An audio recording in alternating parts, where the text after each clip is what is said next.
সুনাগরিক গর্মমোড়া এই সংগঠনের মাধ্যমে আমি চট্টগ্রাম থেকে 22 সালে ঢাকা আসি।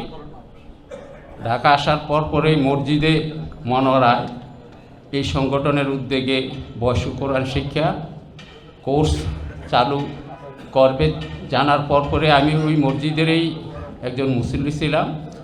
আমি এই কোরআন শিক্ষা কার্যক্রমে অংশগ্রহণ করি। আমরা 65 জন এই বেঁচে ছিলাম। 65 জন প্রাইমারির শিক্ষার্থী থেকে শুরু করে মাধ্যমিক, উচ্চ মাধ্যমিক এবং আমরা বয়স্ক মিলে 65 জন ছিলাম। তো তখনই আমি এই সংগঠনের যে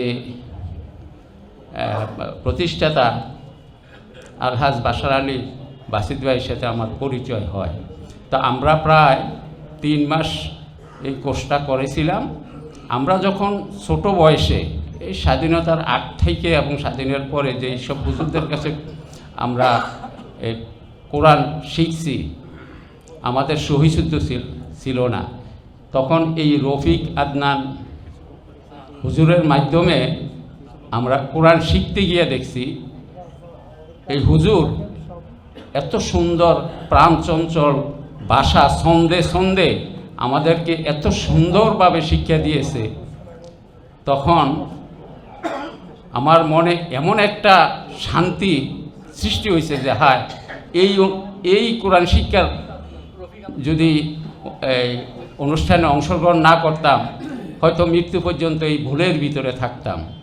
তো এটার সম্পূর্ণ এই কার্যক্রমগুলা এই বাসিদ ভাই পরিচালনা করতেন এবং আমাদের শিক্ষা কার্যক্রমের ভিতরে 2-3টা অনুষ্ঠান মসজিদে মনোয়ারা কুঞ্জবনে করছে এবং আমাদের মাঝে উনি বিভিন্ন বুজুর্গদের রাসূলের জীবনী সহ বিভিন্ন কিতাব এইগুলা পড়লে মনের ভিতরে যে কি প্রশান্তি সৃষ্টি হইত এবং দুনিয়া আখেরাত চিনার যে এত সুন্দর মানে ভাষা দিয়ে এইগুলা লেখা, আখেরাত পাওয়ার জন্য যে কত সহজ হয়ে যায় এগুলা যখন অধ্যয়ন করতাম তখন বুঝতাম।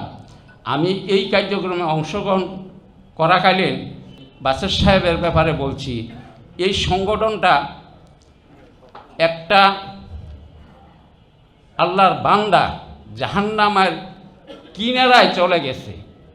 এই সংগঠনের মাধ্যমে এই কোরআন শিক্ষা মাধ্যমে এবং তার বিভিন্ন কিতাবাদি যদি নিয়মিত আমল করে ওই বান্দা এই জাহান্নামের কিনারা থেকে ফিরে সে জান্নাতে যাওয়ার অধিকারী হয়ে যাবে, আমি এটা বিশ্বাস করি। এবং ওনার যে আত্মত্যাগ, আমি সবসময় বলতাম আল্লাহ তার হায়াতের ভিতরে বেশি বেশি বরকত দান যাতে করে এবং মৃত্যু পর্যন্ত যাতে সে এই কার্যক্রমটা মানে চালু রাখতে পারে, এই দোয়া সবসময় আমি আল্লাহর কাছে করি। আমার পরে আরও অনেকগুলা কোর্স হয়েছে।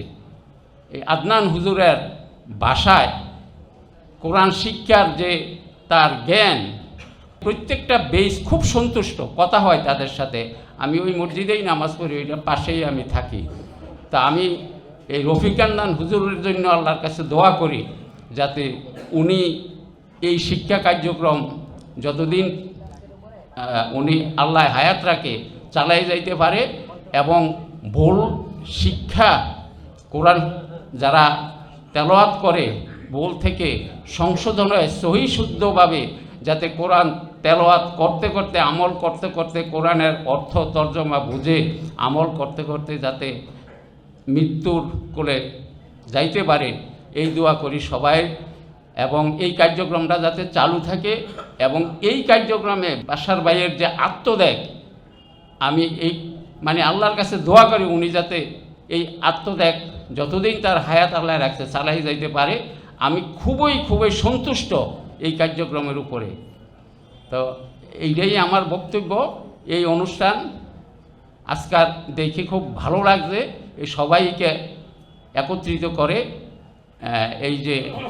এই অনুষ্ঠানের যে সুনাগরিক কিভাবে হবে, ওনার যে প্রেসক্রিপশন যেইগুলো উনি দিচ্ছে এইগুলা একটু আমল করলে আমি মনে করি সবাই যে কল্প মরিচা পড়া কল্প পরিষ্কার হয়ে একজন ভালো আল্লাহর প্রিয় বান্দা হিসাবে, সে সুনাগরিক হিসাবে দুনিয়ার থেকে যাইতে পারবে। আমার এটা দৃঢ় বিশ্বাস।